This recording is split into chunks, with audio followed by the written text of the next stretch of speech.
நான் வாத்தியார பாக்காதே கத்துக்கிறேன். நான் ஏலக்காய்வேன். அது ஏகலே சரி ஏதோ ஒன்னியா வழியோடே. Welcome to learn stuffs Tamil. So நம்ம இப்போ பார்ட் 2ல் இருக்கோம். So Excel formulas part 2. Part 2ல் நம்ம என்ன பார்க்க போகிறோன்னா, ஃபஸ்ட்டு பாருங்கள், க்ரியேட் சார்ட் பார்க்க போகிறோம். ஓகேங்களா, ஷார்ட்கட் ஃபார் க்ரியேட் சார்ட் பார்க்க போகிறோம். ஓகேங்களா, நான் ஃபஸ்ட்டு டேபிளை செலக்ட் பண்ணிக்கிறேன். டேபிள் செலக்ட் பண்ணிவிட்டு கண்ட்ரோல் டி அப்படி கொடுத்தோன்னா டேபிள் வரும். ஸோ ஓகேங்களா, ஸோ நம்ம டேபிள்லாம் க்ரியேட் பண்ண போகிறது டேரெக்டாக சார்ட் க்ரியேட் பண்ண போகிறதுனால அந்த செல்லை செலக்ட் பண்ணிக்கோங்க. டேபிள் என்னோடய டேட்டாவை செலக்ட் பண்ணிக்கோங்க. அதுக்கப்புறம் Alt F1. ஓகேங்களா, ஸோ Alt F1 அது கிளிக் பண்ணிங்கன்னா உங்களுக்கு வந்து சார்ட் வந்து க்ரியேட் ஆகிடும். ஓகேங்களா, இப்போ பாருங்கள், இல்லை உள்ளே வந்து எம்டியாக இருக்குது. கரெக்டாக, ஸோ எனக்கு வந்து டேட்டாஸ் வந்து ஒரே மாதிரி இல்லை, எல்லாமே வேறு வேறு மாதிரி டேட்டாஸ் இருக்கிறதுனால எனக்கு எம்டியான ஒரு செல் இருக்குது. இப்போ நான் ஃபுல்லாக டேட்டாவும் செலக்ட் பண்ணிக்கிறேன். இப்போ பாருங்கள், இப்போவும் பாருங்கள், நான் பார் டயக்ராம் செலக்ட் பண்ணியிருக்கேன் சார்ட்டில். பட் எனக்கு வந்து டேட்டா வந்து கரெக்டாக இல்லை. ஏன்னா எனக்கு பாருங்கள், ஒரு இடத்துல டோட்டல் இருக்குது, பர்சன்டேஜ் இருக்குது, ரேங்க்னு இருக்குது. இதுக்கெல்லாம் ஆர்டர் இல்லை. ஓகேங்களா, இது என்ன வேல்யூஸில் நம்ம எக்ஸ் அண்ட் ஒய் ஆக்சிஸில் பிளாட் பண்ணணும்னு எனக்கு எதுவுமே இல்லை. ஸோ இப்போ நம்ம என்ன பண்ணலான்னா, மேலே இருக்க சார்ட் ரேஞ்சையோ சார்ட் டைப்பையோ நம்ம செலக்ட் பண்ணி மாற்ற கூட செஞ்சுக்கலாம். பட் நமக்கு கொடுத்துருக்க எதுக்கு நம்ம பார் டயக்ராம் போடணுமோ அந்த டேட்டாவை மட்டும் ஸ்பெசிஃபிக்காக எடுத்து நம்ம சார்ட் பிளாட் பண்ணோன்னா நமக்கு ஈஸியாக வந்துடும். ஓகேங்களா, இப்போ நான் வேறு சார்ட் பிளாட் பண்ணி காமிக்கிறேன் பாருங்கள். லைன் கிராஃப் போட்டு பார்த்துட்டேன், அதுவும் எனக்கு கரெக்டான டேட்டா வரல. எனக்கு என்ன தேவையோ அது வரல. ஓகேங்களா, எனக்கு வந்து எல்லா நேம்ஸோட மார்க் வரணும், இல்லைனா எல்லா நேம்ஸோட பர்சன்டேஜ் வரணும். ஓகேங்களா, ஸோ இப்போ பாருங்கள், பை டயக்ராம் போடுறேன், அதுலேயும் எனக்கு கரெக்டான டேட்டா வரல. ஸோ இந்த மாதிரி டைமில் நம்ம என்ன பண்ணணும்னா, எந்த டேட்டா வேணுமோ அதை மட்டும் செலக்ட் பண்ணி நம்ம சார்ட் க்ரியேட் பண்ணணும். ஓகேங்களா, ஸோ அதெல்லாம் இப்போ நம்ம பார்க்க போகிறோம். பாருங்கள், இப்போ எனக்கு நேம் நான் செலக்ட் பண்ணிக்கிறேன், டோட்டல் செலக்ட் பண்ணிக்கிறேன். எனக்கு இதுக்கு மட்டும் சார்ட் வேணும். ஸோ ஓகேங்களா, ஸோ Alt F1 கிளிக் பண்ணிங்கன்னா பார் டயக்ராம் வந்துருச்சு. ஓகேங்களா, இப்போ எக்ஸ் ஆக்சிஸ் பாருங்கள், நேம்ஸ் இருக்குது, ஒய் ஆக்சிஸ் பாருங்கள், நம்பர்ஸ் இருக்குது. ஓகேங்களா, இப்போ எனக்கு 400க்கு மேலே வந்திருக்கா. இப்போ ஃபஸ்ட்டு ராம் பாருங்கள், 483னா ஜஸ்ட் 483 கரெக்டாக அந்த பார் டயக்ராம் பிளாட் ஆகிருக்கு பார்த்தீங்களா. ஸோ இப்படி தான் நம்ம வந்து சார்ட் வந்து பிளாட் பண்ணணும். செலக்ட் பண்ணுறது இப்போ ரொம்ப சார்ட்டுக்கு முக்கியம். இப்படி தான் நம்ம சார்ட்டை செலக்ட் பண்ணணும். ஓகேங்களா, இப்போ எனக்கு பர்சன்டேஜ் வேணுங்கிறதுனால நான் பர்சன்டேஜ் சேர்த்து செலக்ட் பண்ணியிருக்கேன். இப்போ டோட்டல்னு கொடுத்துருக்காங்க, பர்சன்டேஜ் கொடுத்துருக்காங்க. இப்போ நீங்கள் சார்ட் டைப் மாற்றினீங்கன்னா உங்களுக்கு பர்சன்டேஜ் வந்து ஈஸியாக பிளாட் ஆகும். இப்போ நான் வந்து இன்னொரு சார்ட் எக்ஸாம்பிள் காமிக்கிறேன் பாருங்கள். ஸோ பை சார்ட் நான் எடுத்துக்கிறேன்.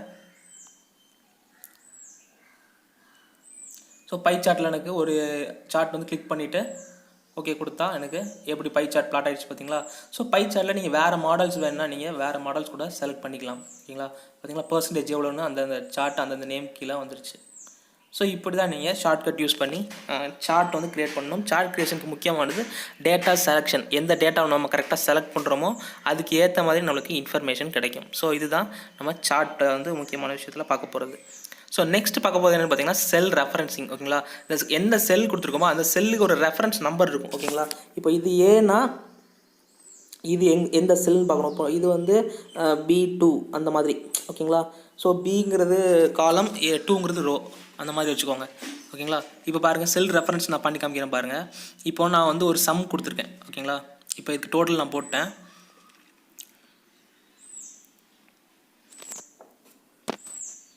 ஸோ டோட்டல் போட்டேன். இப்போ பார்த்தீங்கன்னா மேலே is equal to sum B2 to B6 கொடுத்துருக்கீங்க பார்த்தீங்களா. ஸோ அதுதான் செல் ரெஃபரன்ஸுங்கிறது.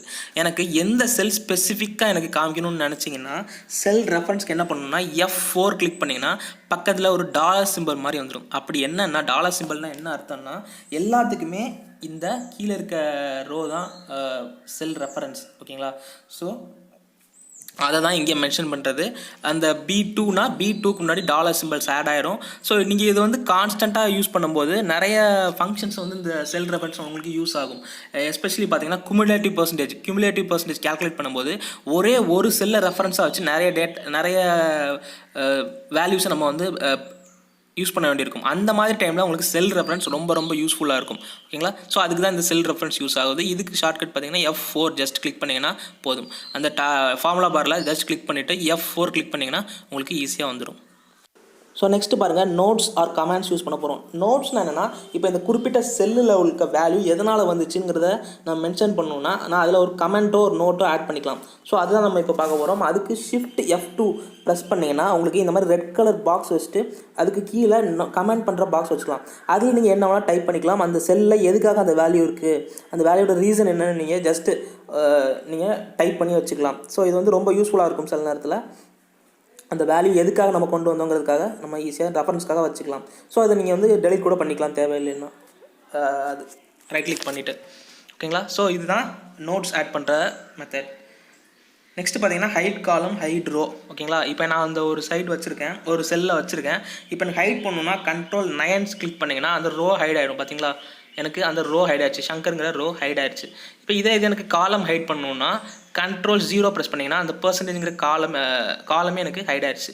ஸோ எந்த இதை ஹைட் பண்ணுமோ அதில் அவங்க அவங்க இதை வச்சுட்டு செல்லை வச்சுட்டு செல் மார்க்கர் வச்சுட்டு நீங்கள் Ctrl 9 கொடுத்தீங்கன்னா உங்களுக்கு அந்த ரோ ஹைட் ஆயிரும். Ctrl 0 கொடுத்தீங்கன்னா அந்த இது ஹைட் ஆயிரும். அதே மாதிரி அது நெக்ஸ்ட் வந்து ஃபில்டர் பார்க்க போகிறோம். ஃபில்டருக்கு அந்த இதை செலக்ட் பண்ணிவிட்டு ஹெட்டிங்கை செலக்ட் பண்ணிவிட்டு Ctrl Shift L ஓகேங்களா. Ctrl Shift L ப்ரெஸ் பண்ணிங்கன்னா உங்களுக்கு ஃபில்டர்ஸ் வந்துடும். நீங்கள் அதில் வச்சுட்டு கிளிக் பண்ணிங்கன்னா அந்த ஏரோ மார்க்கை கிளிக் பண்ணிங்கன்னா நீங்கள் தேவையான டேட்டாஸை ஃபில்டர் பண்ணிக்கலாம். இதில் வந்து நீங்கள் எந்த இப்போ 50னா 50% கீழே வந்து நீங்கள் ஃபில்டர் பண்ணி ஈஸியாக பார்த்துக்கலாம் ஓகேங்களா.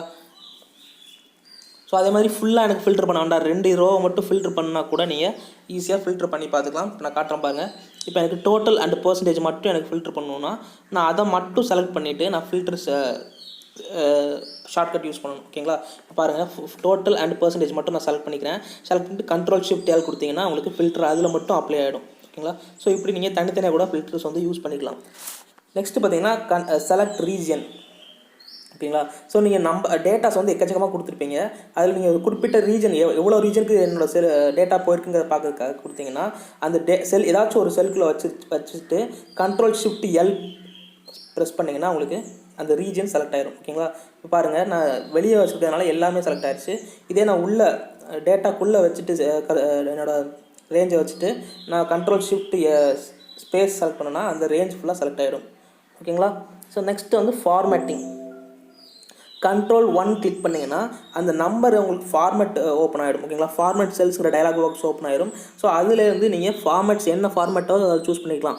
நம்பர் டைப்பாக, கரன்சி டைப்பாக ஓகேங்களா, அது நீங்கள் செலக்ட் பண்ணிக்கலாம். அந்த இன்டீஜர் 483ங்கிறது எதில் இருக்கணும், எனக்கு ருப்பீஸில் இருக்கணுமா, டைமில் இருக்கணுமா, ஸோ அந்த மாதிரி நீங்கள் ஃபார்மேட் செல்லோட ஃபார்மேட்டை நீங்கள் சூஸ் பண்ணிக்கலாம். அதுக்கு ஷார்ட்கட் என்னென்னா Ctrl 1 ஓகேங்களா.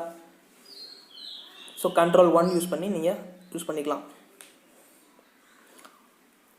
ஸோ இதில் நீங்கள் வேறு மாதிரி கூட யூஸ் பண்ணிக்கலாம். அதாவது Ctrl 1, 2, 3 அது மாதிரி நிறைய பட்டன்ஸ் இருக்குது. நீங்கள் அதெல்லாம் சூஸ் பண்ணிங்கன்னா டைம், டேட் இதுக்கு எல்லாத்துக்குமே ஒரு ஃபார்மேட் இருக்குது, ஷார்ட்கட் இருக்குது. நீங்கள் அது கூட நீங்கள் யூஸ் பண்ணிக்கலாம் ஓகேவா. ஸோ நெக்ஸ்ட்டு பார்த்தீங்கன்னா காப்பி டவுன் ஓகேங்களா.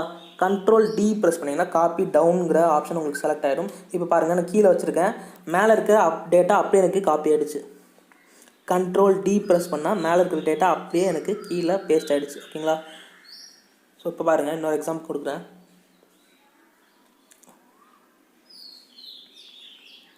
ஸோ எனக்கு இப்போ டேபிள் செலக்ட் பண்ணணும்னா ஹோல் டேட்டாவை செலக்ட் பண்ணிட்டு Ctrl T ப்ரெஸ் பண்ணிங்கன்னா எனக்கு ஹோல் டேட்டாவுமே ஒரு டேபிள் மாதிரி வந்துடும் ஓகேங்களா. டேபிள் ஃபார்மேட்டில் நீங்கள் ஒரு டேட்டா ப்ரெசென்ட் பண்ணும்போது டேபிள் ஃபார்மேட்டில் ப்ரெசென்ட் பண்ணிங்கன்னா உங்களுக்கு பார்க்குறதுக்கு ரொம்ப ஈஸியாக இருக்கும். அது நீங்கள் கலர்ஸ் கூட டிஃப்ரெண்ட் டைப் ஆஃப் டேபிள்ஸ்லேருந்து நீங்கள் சூஸ் பண்ணிக்கலாம் ஓகேங்களா. ஜஸ்ட்டு Ctrl T ப்ரெஸ் பண்ணால் போதும் டேட்டாவை செலக்ட் பண்ணிவிட்டு. ஸோ இதுதான் நம்ம இந்த ஷார்ட்கட் வீடியோவில் இன்றைக்கி பார்த்தது. இதுக்கப்புறம் அடுத்தடுத்த பார்ட்ஸில் நிறைய இன்னும் இன்ட்ரெஸ்டிங்கான டிப்ஸ் அண்ட் ட்ரிக்ஸ் சொல்கிறேன், ஷார்ட்கட்ஸ் சொல்கிறேன். ஸோ அதுக்கு மறக்காமல் நம்ம சேனலை தொடர்ந்து சப்ஸ்கிரைப் பண்ணுங்கள். சப்ஸ்கிரைப் பண்ணி சப்போர்ட் பண்ணுங்கள். தேங்க்ஸ் ஃபார் வாட்சிங்.